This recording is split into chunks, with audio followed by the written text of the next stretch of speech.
Hello children of 11th class of the Brain Shaper School. Today we are taking this lecture. तो आइए हम लोग लेते हैं आज कुछ सवाल।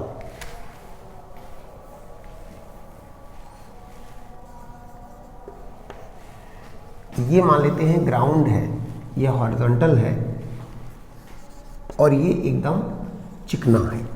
तो अपन लिख सकते हैं कि ए बी इज स्मूथ, मतलब काफ़ी चिकना हॉरिजॉन्टल ग्राउंड। ठीक है, और उसके ऊपर ये एक ब्लॉक रखा हुआ है P और उसके बगल में एक ब्लॉक Q है जो कि उससे सटा हुआ है। तो P and Q are two blocks. ठीक है, लकड़ी के ब्लॉक हैं, किसी चीज़ के ब्लॉक हैं जो रखे हुए हैं। इसका मास है, इसका मास मान लीजिए 3 kg है और इसका मास है 7 kg। ठीक है, और हमने यहाँ पर फोर्स लगा के 50 न्यूटन से इसको धकेला है। तो 50 न्यूटन पुशस, उन्हें धकेलता है बोथ। ठीक है, तो आपको निकालना है कैलकुलेट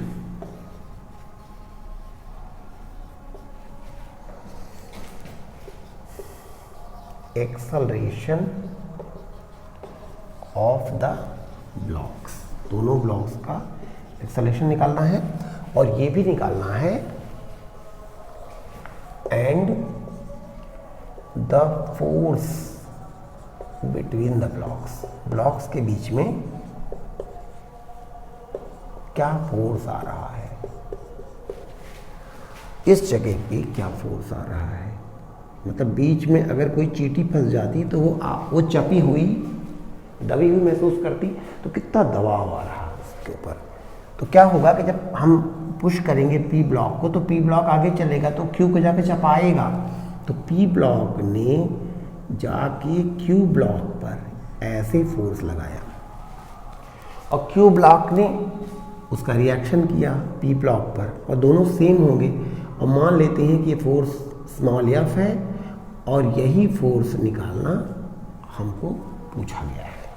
और दोनों का जो एक्सेलरेशन, दोनों साथ साथ सरकेंगे, तो दोनों का जो एक्सेलरेशन है ये भी पूछा गया है और फोर्स भी पूछा गया है। ठीक है, बीच का फोर्स या स्मॉल एफ यहाँ पे मान लेते हैं फोर्स है।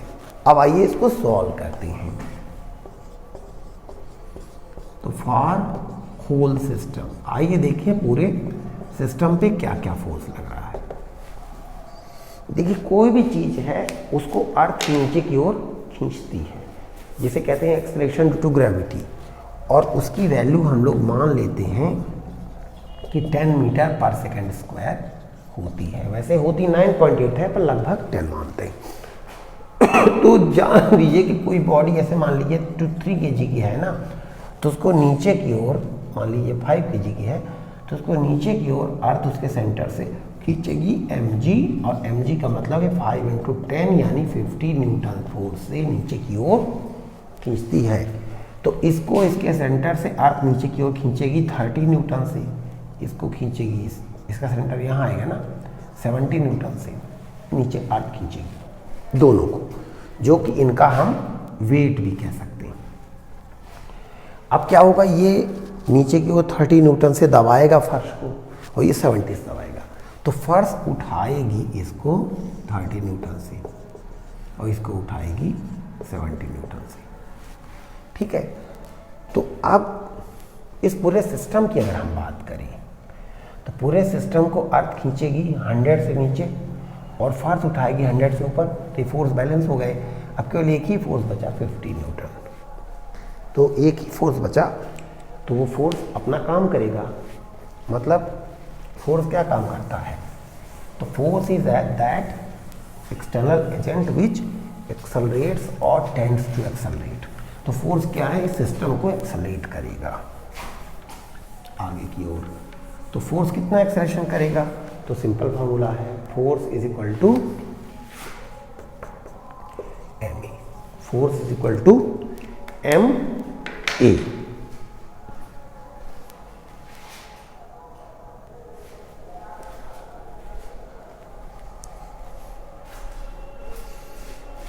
तो ये लगा रहे हैं F इक्वल टू ma, तो पूरे सिस्टम पे जो फोर्स आ रहा है वो केवल 50 न्यूटन का आ रहा है, और पूरे सिस्टम का जो मास है वो 7 और 3 यानी 10 kg है, और एक्सेलरेशन a। तो इस तरह से एक्सेलरेशन आ गया 5 मीटर पर सेकंड स्क्वायर, और वो फोर्स की डायरेक्शन में होगा यानी राइट वर्ड। इसकी डायरेक्शन एक्सेलरेशन चूंकि वेक्टर है तो हम लिख देंगे राइट वर्ड। तो ये एक्सेलरेशन होगा इसका भी और इसका भी। अब हम चलते हैं अगले चीज जो पूछी गई थी, और वो पूछी गई थी कि बीच का फोर्स F कितना है।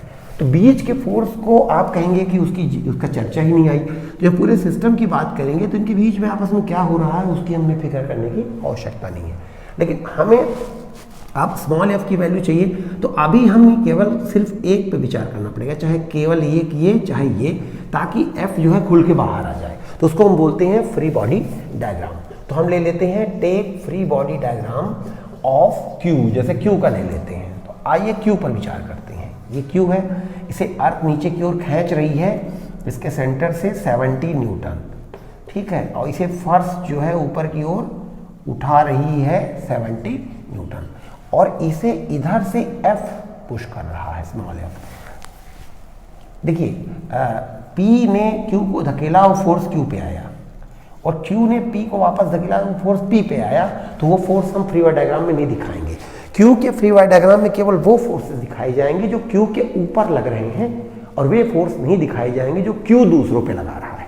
अब मैं आपको एक एक करके स्पष्ट कर देता हूं। देखिए अर्थ ने Q को खींचा नीचे, ये फोर्स Q पे आया, इसलिए हमने इसे दिखा दिया।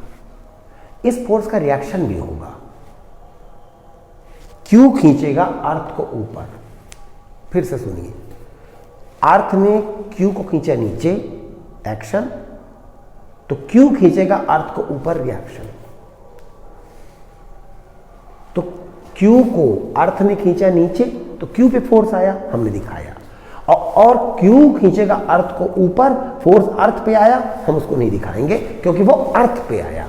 अगर हम अर्थ का फ्री बॉडी डायग्राम बना रहे होते तब वो फोर्स दिखाते। अभी हम Q का बना रहे हैं। क्यों बना रहे हैं? मैंने सोचा कि चलो Q का फ्री बॉडी डायग्राम स्टडी करें, इसलिए हम अर्थ का भी कर सकते थे। तो Q का फ्री बॉडी डायग्राम स्टडी कर रहे हैं, इसलिए हमने वो फोर्स लगाया जो अर्थ Q को खींच रहा। फिर आगे बढ़िए, जब अर्थ ने Q को खींचा तो Q नीचे की ओर दौड़ा, तो Q ने जाके फर्श को चपाया, तो Q ने फर्श को चपाया नीचे, ये फोर्स फर्श पे गया, हमने इसे नहीं दिखाया।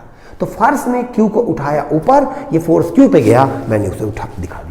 देखिए हर जगह दो दो फोर्स है, फोर्सेस हमेशा पेयर में लगते हैं, हर एक्शन का रिएक्शन होता है, और पेयर में हमें एक फोर्स लेना है जो कि Q पे लग रहा। फिर P ने 50 ने P को धकेला, P ने Q को धकेला, तो P ने Q को धकेला, हमने फोर्स दिखाया, और Q ने P को वापस धकेला, वो P पे गया और हमने उसे नहीं दिखाया।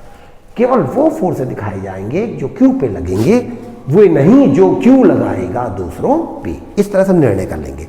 अब चलिए, ये फ्री बॉडी डायग्राम है, इसके लिए फॉर्मूला लगाएं, तो F इक्वल टू ma। अब इस बॉडी पर क्या फोर्स लग रहा है? ये 70 कैंसिल हो गया, केवल स्मॉल f लग रहा है, इक्वल टू m, इसका मास यानी 7, और एक्सेलरेशन इसका जो कि हम निकाल चुके हैं, ये जो एक्सेलरेशन आया था वो दोनों का आया था, तो इसका भी आया था इंटू 5, तो ये आ गया 35 न्यूटन का फोर्स लग रहा है। तो इस पे ये लगा रहा, उस पे ये लगा रहा, दोनों ही वास्तव में 35 न्यूटन है, और दोनों ही बॉडी एक दूसरे को 35 न्यूटन से चपा रही है। तो इस तरह से ये आंसर आ गया, और एक ये आंसर भी आ गया। तो इस तरह से आप ये शानदार क्वेश्चन को समझिए, और इसी तरह का क्वेश्चन हम आपको घर के लिए देते हैं, और आप घर से सॉल्व करके और इसको लगाइएगा। बहुत सेम क्वेश्चन है, और आप उसे सॉल्व करिएगा। ये भी फिर से ये भी वहाँ के सब बातें वही हैं। ये एक ब्लॉक है, इसके बगल में एक ब्लॉक है, इसका नाम P है, इसका Q है, ये 6 kg है, ये 2 kg है, और हमने यहाँ से धकेला है, ठीक है, और 80 न्यूटन का फोर्स लग रहा है। तो आपको दोनों के बीच का स्मॉल f निकालना है, और स्मॉल f कितना होगा, यही आज का प्रॉम्प्ट क्वेश्चन है। जिसका आंसर मैं आपको लिख रहा हूं, आपको सॉल्व करके आंसर दे देंगे। ठीक है,